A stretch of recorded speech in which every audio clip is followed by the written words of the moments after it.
แม่ใจร้ายกับลูกชายตาบอด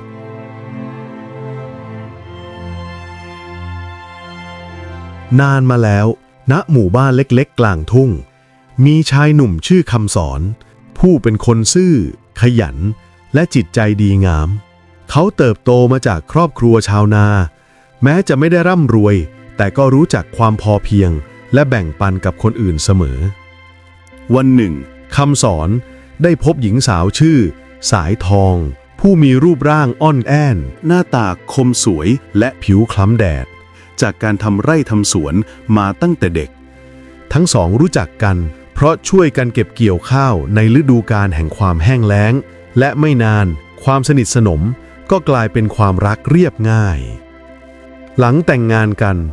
ทั้งคู่ก็สร้างกระท่อมไม้หลังเล็กอยู่ปลายหมู่บ้านข้างลำธารชีวิตคู่ของพวกเขาเรียบง่ายยามเช้าออกไปทำนายามเย็นนั่งฟังจักจั่นใต้แสงตะเกียงคำสอนมักพูดกับภรรยาว่าตราบใดที่เรามีแรงทำงานมีข้าวในยุ้ง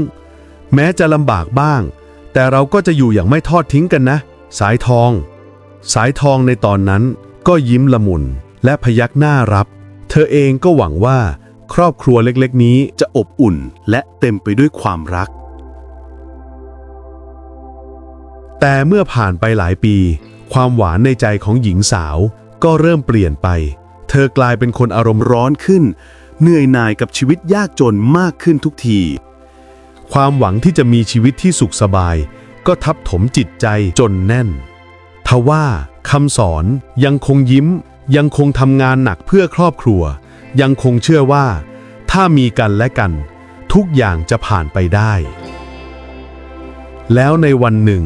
วันที่ฝนโปรยปลายสามีภรรยาคู่นั้นก็ได้รับข่าวดีที่รอคอยมานานสายทองตั้งครรภ์แล้วชีวิตคู่ดูเหมือนจะเริ่มต้นใหม่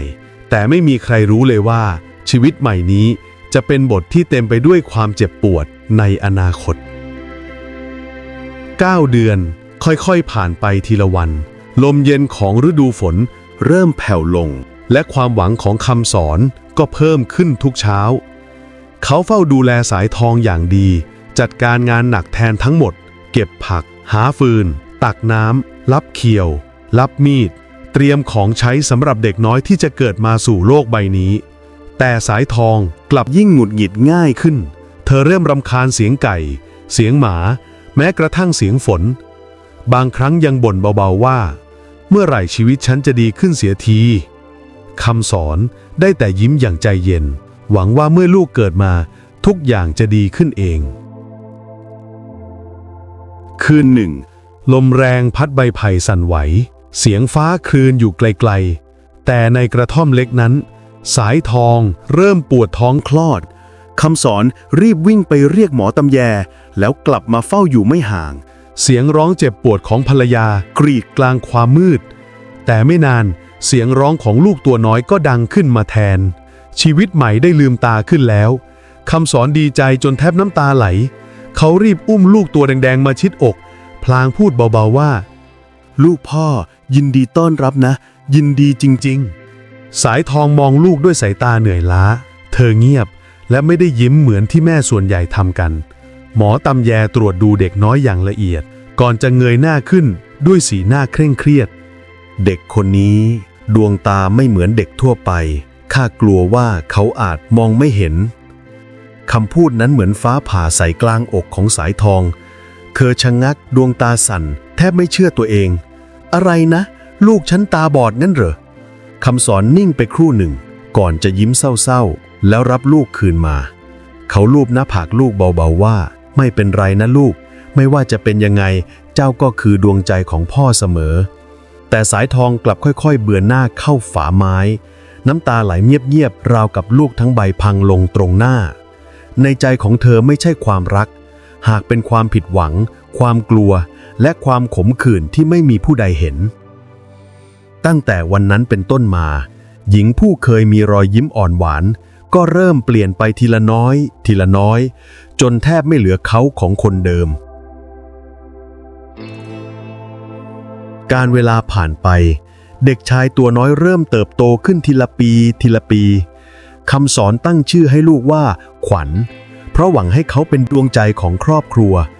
แม้จะไม่อาจมองเห็นโลกแต่ขวัญกลับมีหัวใจที่มากกว่าคนตาดีหลายคนหัวใจที่อ่อนโยนและซื่อบริสุทธิ์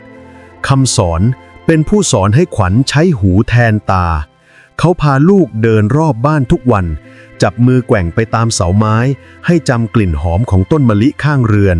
จำความร้อนของเตาไฟและฟังเสียงลำธารไหลเพื่อบอกทิศทางโลกนี้กว้างใหญ่กว่าที่เจ้าคิดนะขวัญพ่อกระซิบพ่อถึงขวัญจะมองไม่เห็นแต่ขวัญเชื่อพ่อนะว่าโลกต้องสวยแน่ๆเลยเสียงใสของเด็กชายทำให้หัวใจของคำสอนอ่อนลงเสมอเขาภาวนาให้ลูกได้มีชีวิตที่อบอุ่นไม่ว่าจะลำบากเพียงใดก็ตามสายทองนั้นแตกต่างออกไปนับตั้งแต่รู้ว่าลูกชายตาบอดหัวใจของเธอก็ดูเหมือนถูกปิดตายเธอรู้สึกอับอายรู้สึกว่าชีวิตที่ฝันอยากจะหลุดพ้นความจนยิ่งไกลเสียกว่าเดิม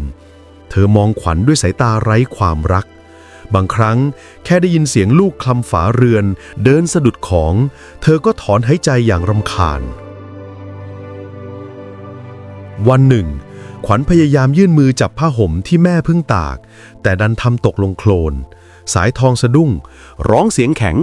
ขวัญทำไมซุ่มซ่ามนักทำอะไรสักอย่างให้มันดีๆไม่ได้เลยหรือไงเด็กชายสะดุ้งเงียบไปแล้วก้มหน้าลงเขาพูดเบาๆด้วยน้ำเสียงสั่นนิดๆขวัญขอโทษครับแม่ขวัญจะระวังให้มากกว่านี้แต่สายทองกลับหันหน้าไปทางอื่นปล่อยให้เด็กน้อยเก็บผ้าสกปรกด้วยมือที่สั่นเมื่อขวัญอายุได้7 ปีคำสอนก็ล้มป่วยหนักด้วยโรคร้ายที่หมอพื้นบ้านเองก็ช่วยไม่ไหวเพราะทำงานหนักมานานหลายปีคืนที่ฝนตกหนักเหมือนวันที่ขวัญเกิดคำสอนจับมือลูกชายแน่นพร้อมพูดเบาๆว่าขวัญเอ่ยจำเสียงพ่อนะลูกถ้าพ่อไม่อยู่แล้วเจ้าต้องเข้มแข็งต้องเชื่อว่าตัวเองทำได้และอย่าถือโทษแม่เลยนะแม่มีทุกข์ในใจมากพ่อขอให้เจ้ารักแม่ให้มากกว่าเดิมนะลูกคำสั่งเสียของพ่อทำให้น้ำตาของเด็กชายไหลเงียบๆเขาไม่เห็นแม้แต่แสงตะเกียงที่สั่นไหวเห็นเพียงความมืดได้ยินเพียงเสียงหอบแผ่วของพ่อที่ค่อยๆเบาลงหลังจากคืนนั้นขวัญก็เหลือเพียงแม่เพียงคนเดียวแต่แม่ของเขากลับยิ่งหยาบคร้านยิ่งตียิ่งตำหนิยิ่งดูเหมือนว่าอยากผลักไสเขาทุกทีถึงอย่างนั้นขวัญก็ยังยิ้มให้แม่เสมอยิ้มทั้งที่ไม่รู้ว่าแม่ไม่เคยมองกลับมาแม้แต่ครั้งเดียวหลังจากคำสอนจากไปโลกใบเล็กของขวัญก็มืดลงกว่าเดิมไม่ใช่เพราะดวงตาที่มองไม่เห็นแต่เพราะไม่มีใครคอยประคองแขนนำทางหรือกอดเขาไว้ในยามร้องไห้อีกต่อไปสายทองยิ่งเหินห่างยิ่งโกรธง่ายขึ้นยิ่งถือว่าลูกชายตาบอดเป็นภาระมากขึ้นเรื่อยๆทุกเช้าขวัญต้องตื่นก่อนฟ้าสางคลานหาไม้เท้าแล้วค่อยๆเดินไปตักน้ำที่ลำธารเองบางวันเขาเหยียบก้อนหินพลาดล้มคว่ำน้ำทั้งถังหกลงพื้นสายทองเห็นก็ร้องด่าเสียงดังตาบอดและยังซื่อบื้ออีกทำอะไรไม่เป็นสักอย่างขวัญกำมือแน่นแต่ก็ยังตอบด้วยน้ำเสียงนอบน้อมเสมอขวัญขอโทษครับแม่เดี๋ยวขวัญไปตากใหม่ครับเขาเดินกลับไปใหม่ทีละก้าวแม้เขาจะถลอกแม้เท้าจะเจ็บก็ตามไม่มีวันไหนที่ขวัญปริปากเถียงเพราะในใจของเขามีเพียงประโยคเดียวที่พ่อเคยบอกจงรักแม่แม้ว่าแม่จะไม่รักเจ้าแล้ววันหนึ่งเจ้าจะเข้าใจเองขวัญจึงทำทุกอย่างเต็มกำลังบ่อยครั้งเขาถูกแม่สั่งให้ทำงานทั้งวันจนไม่ได้กินข้าวแต่เขาก็ยังยิ้มอ่อนให้ทุกครั้งที่แม่เดินผ่านภายนอกสายทองดูโกรธเกรี้ยวแต่ลึกลงไปในใจเธอกลับรู้สึกเจ็บแปลบทุกครั้งที่เห็นลูกล้มทว่าความโกรธตัวเองที่เคยฝันถึงชีวิตที่ดีกว่านั้นกลับทำให้เธอผลักไสขวัญยิ่งกว่าเดิมเธอไม่เคยสังเกตว่าคำพูดดุดันของเธอทำให้หัวใจของเด็กชายคนหนึ่งแตกสลายซ้ำแล้วซ้ำเล่าและผลกรรมเงียบๆก็เริ่มก่อตัวขึ้นตามลม มีชาวบ้านหลายคนแอบซุบซิบบางคนถึงกับไม่อยากคุยกับสายทองเพราะสงสารเด็กชายตาบอดที่พวกเขาเห็นเติบโตมาแต่เล็กทำไมผู้เป็นแม่ถึงใจร้ายนักเด็กน่าสงสารจะตายเสียงเหล่านั้นลอยเข้าหูสายทองเป็นครั้งคราวแต่เธอทำเป็นไม่สนคิดว่าตราบใดที่ตนเองยังรอดเด็กตาบอดคนนั้นก็แค่ภาระแต่กรรมไม่เคยลืมใครเป็นคนสร้างไว้เย็นวันหนึ่งลมแรงพัดจนประตูไม้กระท่อมสั่นขวัญพยายามเก็บฟืนเข้าร่มแต่เขามองไม่เห็นไม้เท้าน้อยของตัวเองจึงหงายหลังล้มลงเสียงดังแม่สายทองได้ยินแต่ไม่แม้จะลุกมาดูขวัญกัดฟันลูบหลังอันเจ็บปวดแล้วเก็บฟืนต่อเงาของเด็กชายในความมืดนั้นสั่นไหวแต่เขายังพูดกับตัวเองเบาๆว่าพ่อครับขวัญจะเข้มแข็งนะขวัญจะดูแลแม่ให้ได้และนั่นคือจุดเริ่มต้นของผลกรรมที่กำลังจะชัดเจนขึ้นเพราะหัวใจที่ถูกทำร้ายมานานเริ่มส่งเสียงเรียกหาความยุติธรรมบางอย่างจากพื้นดินและท้องฟ้าหลายปีผ่านไปขวัญเติบโตจากเด็กชายตัวเล็กๆกลายเป็นวัยรุ่นผอมบางผู้ที่ยังคงตาบอดเช่นเดิมแต่หัวใจกลับสว่างกว่าผู้ใหญ่หลายคนในหมู่บ้านเขายังทำงานบ้านทุกอย่างไม่ขาดแม้จะสะดุดล้มบ้างทำหกบ้างแต่ก็ไม่เคยปริปากโทษชะตาหรือโกรธแม่เลยแต่ในทางกลับกันหัวใจของสายทองกลับมืดลงทุกวันความเหนื่อยความริษยาและความอยากสบายกัดกินเธอจนไม่เหลือความอ่อนโยนแม้เพียงเล็กน้อยบ่ายวันหนึ่งขณะฟ้าร้อนจัดสายทองกำลังตากผ้าที่ลานดินจู่ๆลมแรงวูบหนึ่งกระพัดซัดกระบุงข้าวสารที่ตั้งพิงไว้ทำให้มันล้มกลิ้งลงลำธารกลายเป็นข้าวลอยฟ้องหายไปต่อหน้าสายทองตะโกนลั่นโธ่ข้าวของฉันทำไมโชคร้ายอย่างนี้เธอหันไปเห็นขวัญกำลังถือไม้เท้าเดินช้าๆใกล้ๆทันใดนั้นความโกรธก็พุ่งขึ้นโดยไร้เหตุผลขวัญนี่แกทำหรือเปล่าเดินไปก็ทำของหกอีกใช่ไหมขวัญสะดุ้งรีบใส่หน้าเขาก้มหัวลงด้วยความตกใจแล้วพูดว่าขวัญไม่ได้ทำครับแม่ขวัญอยู่ไกลขวัญไม่ได้แตะต้องอะไรเลยแต่สายทองไม่สนเธอผลักลูกชายจนล้มไปกับพื้นดินแห้งๆแล้วตวาดด้วยเสียงที่แม้แต่ผีปากก็คงหนาวสะท้านจับใจแกมันตัวซวยเกิดมาก็สร้างแต่ความเดือดร้อนเป็นภาระให้กูคนเดียวขวัญนั่งกอดตัวเองก้มหน้าอย่างเจ็บปวดดวงตาที่มืดสนิทมีแต่น้ำตานองหน้าและเสียงหายใจสั่นราวกับหัวใจจะแตกสลาย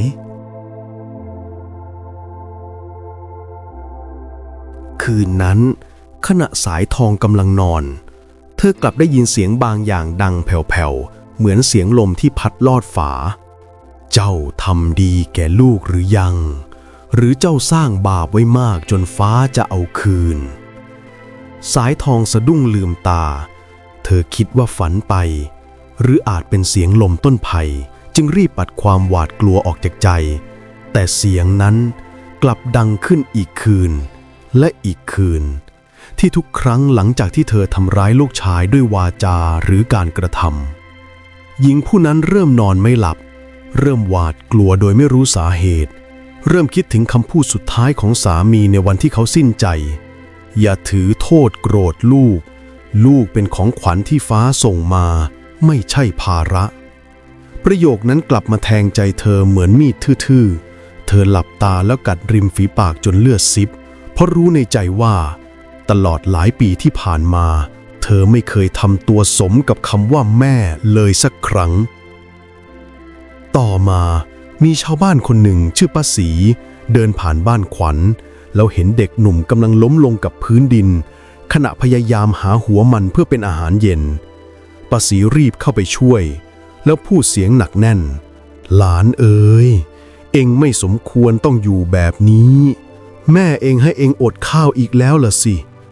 ขวัญยิ้มอ่อนฝุ่นเกาะแก้มที่ขาวซีดแม่อาจลืมครับป้าขวัญไม่โกรธแม่หรอกแม่ต้องทำงานแม่คงเหนื่อยมากแน่ๆป้าศรีมองเด็กตาบอดด้วยหัวใจที่ห่อเหี่ยวเข เขาไม่รู้ว่าควรสงสารหรือชื่นชมความกตัญญูนี้ดีแต่เขารู้แน่ว่า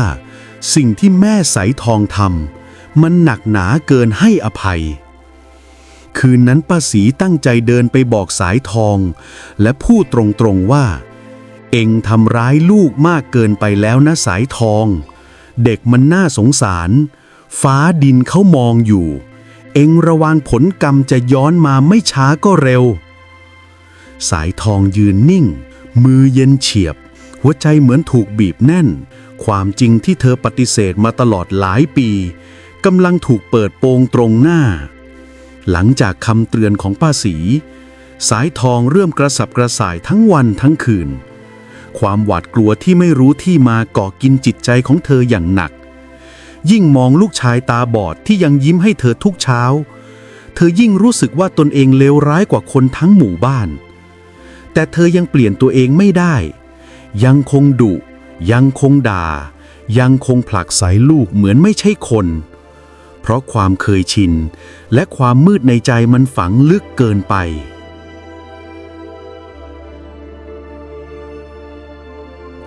หลายเดือนผ่านไปหลังจากวันที่แม่ผลักไสลูกชายตาบอดให้ออกจากบ้านเด็กชายก็ยังคงพยายามหาหนทางกลับไปหาแม่ด้วยความหวังลึกๆว่าสักวันหนึ่งแม่อาจอ่อนโยนขึ้นและอาจยอมรับเขากลับมาเหมือนเดิมแต่โชคชะตากลับไม่ปราณีใครเลยวันหนึ่งขณะที่ลูกชายตาบอดเดินคลำทางไปตามไหล่ทางของป่าเขาบังเอิญหลงเข้าไปในทางลาดชันที่มีลำธารเชี่ยวกรากอยู่เบื้องล่างเสียงน้ำดังซ่ากลิ่นดินชื้นและลมแรงบ่งบอกชัดว่าอันตรายอยู่ไม่ไกลเขาเอื้อมไม้เท้าตีพื้นช้าๆหวังหาทางกลับแต่เสียงกิ่งไม้หักใต้เท้าทำให้เขาเสียหลักร่างของเขาถลายลงไปทางหน้าผาอย่างรวดเร็วเขาร้องเรียกเพียงคำเดียวแม่ช่วยด้วยเสียงนั้นดังสะท้อนออกไปไกลและโชคชะตาก็พาให้แม่ของเขาซึ่งกำลังเดินเก็บฟืนอยู่ไม่ไกลได้ยินพอดีเธอชะงักทันทีหัวใจเต้นแรงอย่างไม่เคยเป็นมาก่อนเสียงของลูกชายที่เธอพยายามผลักออกจากหัวใจกลับดังชัดในความเงียบของป่าเธอก้าวเข้าไปใกล้ขอบทางลมพัดพาเสียงร้องไห้ของลูกมาถึงหูอย่างชัดเจนลูกชายยังมีชีวิตอยู่ยังร้องขอยังต้องการเธอเพียงแค่ยื่นมือลงไปก็จะดึงลูกขึ้นมาได้แต่หญิงใจร้ายคนนั้นกลับยืนนิ่งใจของเธอเต็มไปด้วยความกลัวความลังเลและความด้านชาที่สะสมจากบาปกรรมตลอดหลายปีเธอบอกกับตัวเองว่ามันก็คงสายไปแล้วช่วยไปก็ไร้ประโยชน์เธอหันหน้าหนีทั้งที่เสียงลูกกำลังขาดห่วงลงทุกทีจนเสียงสุดท้ายแผ่วเบาจนแทบไม่ได้ยินและแล้วก็เงียบลงเสียงน้ำเชี่ยวกรากซัดสาดอยู่เบื้องล่างร่างของขวัญเด็กชายตาบอดร่วงจากหน้าผาลงสู่ความมืดมิดอย่างหมดหวังความเจ็บปวดแล่นไปทั่วกายก่อนสติจะดับวูบลงเหมือนจุดไฟสุดท้ายในคืนลมฝนแต่เขาไม่ได้ตกลงสู่ความตายอย่างที่แม่คิดภายในความมืดลึกนั้นมีแสงอุ่นสว่างขึ้นอย่างแผ่วเบาแสงนั้นมีรูปทรงคล้ายคนที่เขาเคยรักที่สุดในชีวิตคนที่เขาไม่เคยลืมคือพ่อของเขาเองเสียงของพ่อดังขึ้นราวกับลมกระซิบลูกพ่อเจ้าจะต้องไม่ตายแม่ของเจ้าจะจมในบาปลึกกว่านี้ไม่ได้มืออุ่นที่จับแขนเขาเบาๆนั้นแม้เด็กชายจะมองไม่เห็นแต่ความรู้สึกกลับชัดเจนเหมือนเมื่อครั้งยังเด็กที่พ่อเคยพยุงเขาฝึกเดินดวงวิญญาณของพ่อพาเขาออกจากกระแสน้ำร่างของขวัญลอยเหนือพื้นดินอย่างปาฏิหาริย์เสียงสายน้ำค่อยๆห่างออกไปจนในที่สุดเขาถูกพามายังถ้ำสงบลึกในป่าศิลาสูงเสียดฟ้าและอับอวนด้วยกลิ่นสมุนไพรที่นั่นมีชายชราผมยาวขาวราวหิมะฤาษีผู้โดดเดี่ยวกำลังนั่งหลับตาบนแผ่นหินเรียบทันทีที่พ่อวางขวัญลง เสียงฤาษีก็เอ่ยขึ้นราวกับรู้ทุกอย่าง เจ้ามาด้วยวิญญาณแห่งความรักพ่อของเด็กน้อยสินะแสงวิญญาณของพ่อยิ้มเงียบๆก่อนเหลือเพียงความอบอุ่นที่ค่อยๆเลือนรางไปทิ้งขวัญไว้กับผู้ที่สามารถเปลี่ยนชะตาเขาได้ฤาษีรับขวัญมาเลี้ยงดูด้วยเมตตาสอนให้ฟังเสียงลมให้สัมผัสรากไม้ให้เข้าใจสัญลักษณ์ของโลกที่มองไม่เห็นผ่านไปหลายปีฤาษีทดสอบความตั้งใจของเขาตลอดเวลาจนวันที่เด็กชายเติบโตเป็นวัยหนุ่มผู้เข้มแข็งและอ่อนโยนวันหนึ่งฤาษีนำตลับไม้จันทร์บรรจุสมุนไพรลับโบราณออกมาสีทองแดงเรืองรองคล้ายมีชีวิตดวงตาเจ้าถึงเวลาคืนแสงแล้วฤาษีหลับตาพนมมือบทเวทโบราณดังก้องไปในถ้ำแสงสีขาวนวลค่อยๆล้อมรอบดวงตาของขวัญเหมือนหมอกสว่างที่ค่อยๆคลี่ออกเมื่อเปิดตาขึ้นครั้งแรกในชีวิตที่เขามองเห็นใบหน้าของท่านฤาษีน้ำตาไหลลงมาโดยไม่รู้ตัวฤาษียิ้มอ่อนโยนเจ้าโตพอที่จะกลับไปทำในสิ่งที่ควรทำแล้วขวัญพยักหน้าภาพใบหน้าของพ่อซ้อนขึ้นในความคิดพร้อมคำสัญญาเมื่อครั้งวิญญาณพาเขาขึ้นจากความตายกลับไปดูแลแม่แม้นางจะเคยใจร้ายแต่เจ้าก็เป็นลูกที่นางให้กำเนิดเขารับคำสัญญานั้นไว้ตั้งแต่วันที่ยังมองไม่เห็นและตั้งใจทำให้สมบูรณ์ที่สุดหลายปีผ่านไปแม่ของขวัญแก่ตัวลงอย่างรวดเร็วอยู่ตัวคนเดียวกลางบ้านเก่าที่เงียบจนเหมือนไร้ลมหายใจความละอายความเสียใจความบ้านเล็กๆคอยกัดกินเธอวันหนึ่งเธอเห็นชายหนุ่มคนหนึ่งเดินมายังบ้านรูปร่างสูงแข็งแรงผิวไม่แดดแต่มีแววอบอุ่นในดวงตาเขาเดินเข้ามาอย่างเบาๆและเอ่ยเพียงคำเดียวแม่หญิงชราแทบเข่าสุดดวงตาเบิกค้างน้ำตาไหลพรากเธอจำเสียงนั้นได้ไม่ว่าเวลาจะผ่านไปกี่ปีไม่ว่าความผิดจะหนักเพียงใดเสียงเรียกแม่นั้นไม่มีวันที่เธอจะลืมได้ขวัญลูกของแม่ลูกยังไม่ตายลูกกลับมาได้ยังไงขวัญนั่งลงกุมมือแม่ไว้แน่นมือนั้นที่ครั้งหนึ่งผลักเขาออกจากบ้านแต่วันนี้กลับสั่นเทาไร้พลังพ่อช่วยไว้ครับแม่และพ่ออยากให้ลูกกลับมาดูแลแม่ร้องไห้จนตัวสั่นเธอพูดได้เพียงว่าแม่ผิดเองผิดทุกอย่างผิดที่ไม่เคยดูแลพ่อไม่เคยดูแลเจ้าขวัญสายหน้ายิ้มอย่างอ่อนโยนเหมือนพ่อเคยทำผมกลับมาเพราะผมรักแม่และพ่อก็รักแม่จากวันนั้นเป็นต้นมาขวัญดูแลแม่จนวาระสุดท้ายคอยพยุงคอยหุงหาอาหารคอยอยู่เป็นเพื่อนยามเหงาแม่จากไปด้วยใบหน้าสงบเพราะรู้ว่าแม้เธอจะทำผิดมหันต์ลูกชายก็ยังให้อภัยและทำตามคำสัญญาที่ให้ไว้กับพ่อต่อมาเรื่องนี้ได้กลายเป็นตำนานเล่าขานในหมู่บ้านและสอนให้รู้ว่าแม้ความใจร้ายของผู้เป็นแม่จะเป็นการสร้างบาปกรรมใหญ่เพียงใดแต่ความกตัญญูของลูกสามารถนำแสงสว่างกลับมาสู่หัวใจที่มืดมนที่สุดได้